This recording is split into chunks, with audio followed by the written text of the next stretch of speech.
Catskill Mountains in New York's Hudson Valley have long been a magnet for artists and writers, and for those who cherish nature. It was here in the 1820s that the first great movement in American art was born, the Hudson River School. Over the next 50 years, painters like Sanford Gifford, Jasper Cropsey, John Kensett, and Frederick Church developed a shared vision of the American landscape. Their mentor, the founder of the Hudson River School, was Thomas Cole. Though he was an English immigrant with little formal training, Cole changed the way Americans thought about their natural surroundings, and he transformed the way nature was portrayed on canvas.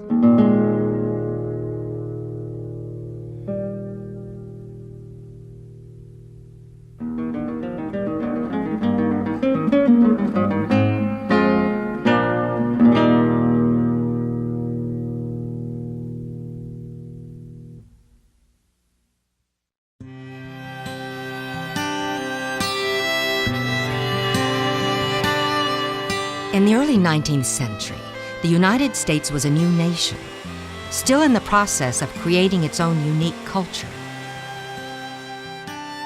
The American landscape, with its vast stretches of uncharted wilderness, was unlike anything in the Old World. But not many Americans were interested in preserving their country's wild places. Wilderness was something to be feared or exploited.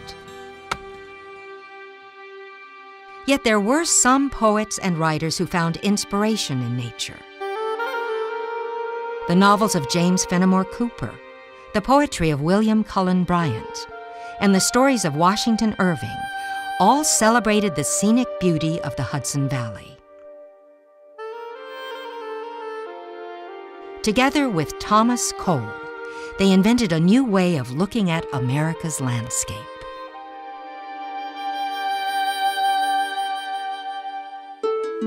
In 1825, Cole was a young artist living in New York City.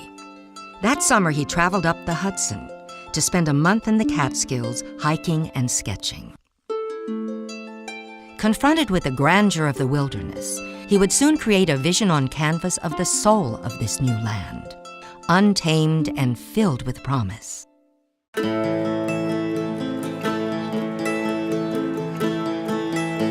One of Cole's most familiar works is his painting of Catskill Falls. This spectacular waterfall, even higher than Niagara, was already a popular tourist site when he first visited in 1825. Cole created a pencil sketch on site, quickly capturing his impression of the scene. During the 1800s, the falls boasted a viewing pavilion and guardrail for tourists who ventured to the top. Cole took copious notes to remind himself of the details: color, vegetation, and atmosphere. The following winter, in his cramped New York City studio, Cole reworked the sketch in charcoal and crayon. At this stage, the work depicted essentially what he had seen, including the tourist pavilion at the top of the falls. But as he painted the composition in oil on canvas, he made changes, reimagining the scene. He was transforming the real into the ideal.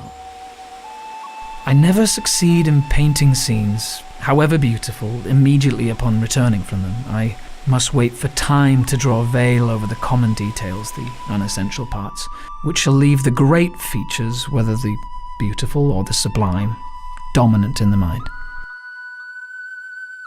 In his finished painting of the falls, Cole removed any signs of the hand of man. The only human presence is a Native American warrior, Cole's way of evoking primal, unspoiled nature.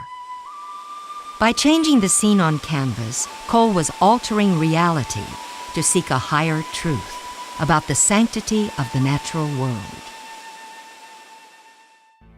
As Cole's fame grew, he attracted important commissions from wealthy patrons, including The Course of Empire. This series of 5 large paintings was designed to fill a room and tell a story.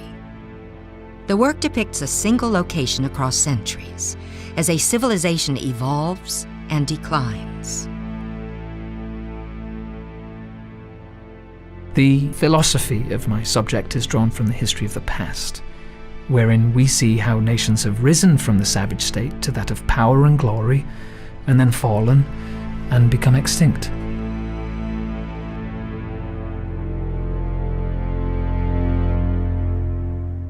It took Cole nearly 3 years to complete The Course of Empire.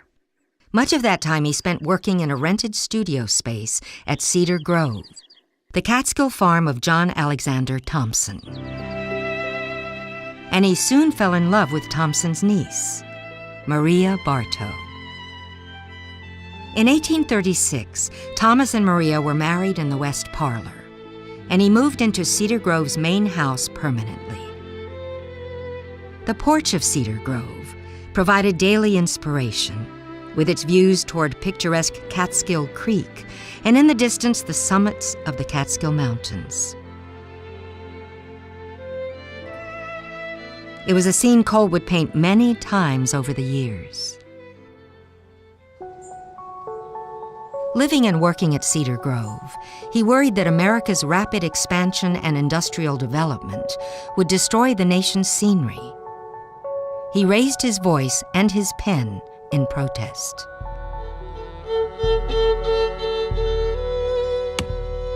They cut down the forest with a wantonness for which there is no excuse, and leave the herbless rocks to glimmer in the burning sun.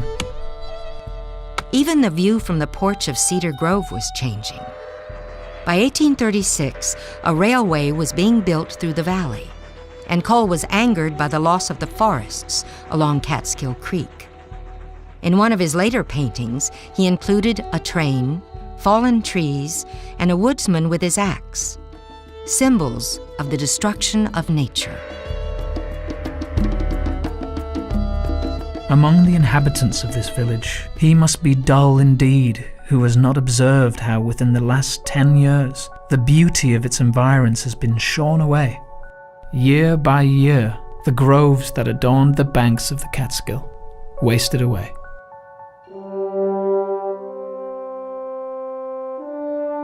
At a time when most saw the wilderness as a source of profit or an obstacle to expansion, Thomas Cole insisted that it was a treasure to be preserved.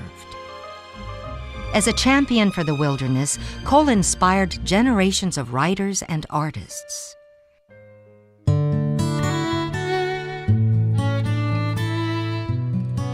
Thomas Cole transformed American landscape painting, and he helped to save the American landscape itself.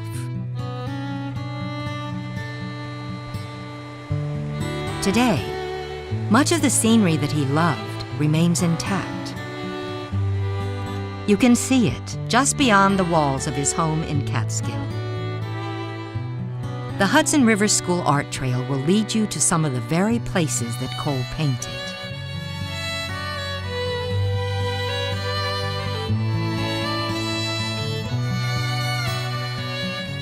Follow in the footsteps of a pioneering artist, a man who opened our eyes to the beauty of the American landscape. Thomas Cole.